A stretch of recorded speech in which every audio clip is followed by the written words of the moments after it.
आज के कहानी का शीर्षक है खजाने की खोज।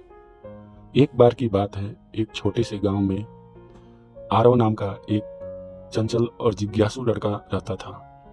आरव को कहानियों का बहुत शौक था, खासकर उन कहानियों का जिसमें खजाने, रोमांच और रहस्य होते थे। एक दिन वह गांव के पुराने लाइब्रेरी में खेल रहा था, तभी उसकी नज़र एक पुरानी और धूल धूसरित किताब पर पड़ी। उस किताब के कवर पर लिखा था खोए हुए खजाने की रहस्यमयी कहानी। आरव का दिल तेजी से धड़कने लगा। उसने किताब के पन्ने पलटे और पाया कि उसमें एक खजाने का नक्शा छपा हुआ था।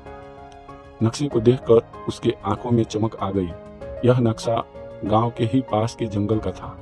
आरव ने बिना देर किए अपने दोस्तों मीरा और करण को बुलाया और उन्हें सब कुछ बताया। फिर तीनों ने तय किया कि अगले दिन सुबह जंगल जाएंगे और खजाने की खोज शुरू करेंगे।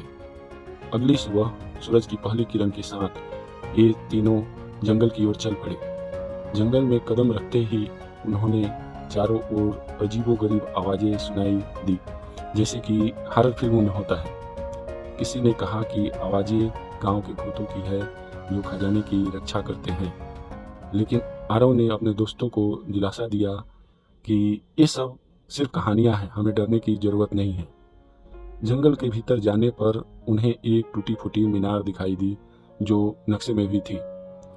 सभी दोस्त सावधानी से मीनार के पास पहुंचे।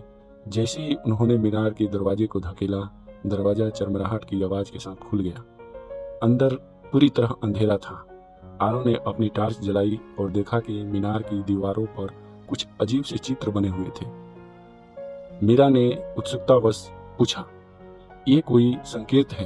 करण ने बोला और कहा, शायद हमें खजाने तक पहुंचने का रास्ता बता रहे हैं। तीनों ने चिन्हों को ध्यान से देखा और पाया कि एक पहेली का हिस्सा थे। जब उन्होंने पहेली को हल किया तो एक गुप्त दरवाजा खुल गया।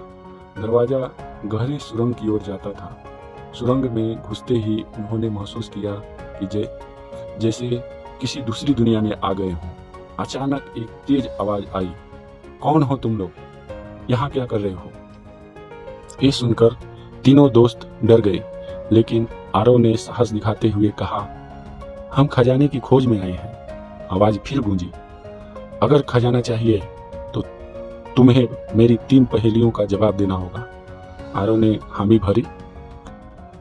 पहली पहेली थी, वो कौन है जो रात में आता है लेकिन अंधेरा लाता नहीं? आरव ने सोचकर जवाब दिया, चांद है, चंद्रमा। आवाज ने कहा, सही जवाब। दूसरी पहेली थी, वो क्या है जो जितना बड़ा होता है उतना ही हल्का होता है? फिर मीरा ने तुरंत जवाब दिया, गुब्बारा। आवाज ने फिर कहा, सही जवाब। अब बारी थी तीसरी और सबसे कठिन पहेली की।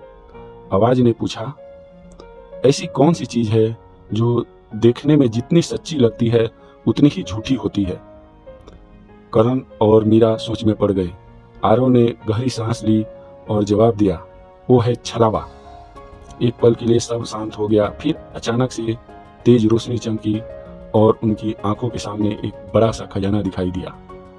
तीनों दोस्तों की खुशी का ठिकाना नहीं रहा। उन्होंने खजाना उठाया और खुशी खुशी गांव लौट आए, लेकिन उन्होंने ईमानदारी दिखाते हुए ये खजाना अकेले नहीं रखा, बल्कि गांव के सभी लोगों के साथ मिलकर उसका सही उपयोग किया। आरव, मीरा, करण ने न सिर्फ खजाने की खोज की, बल्कि साहस, बुद्धिमानी और दोस्ती की मिसाल कायम की। और आज भी गांव के लोग उस खजाने को देखते हैं और उन बच्चों की बहादुरी की कहानी सुनाते हैं और तारीफ करते हैं।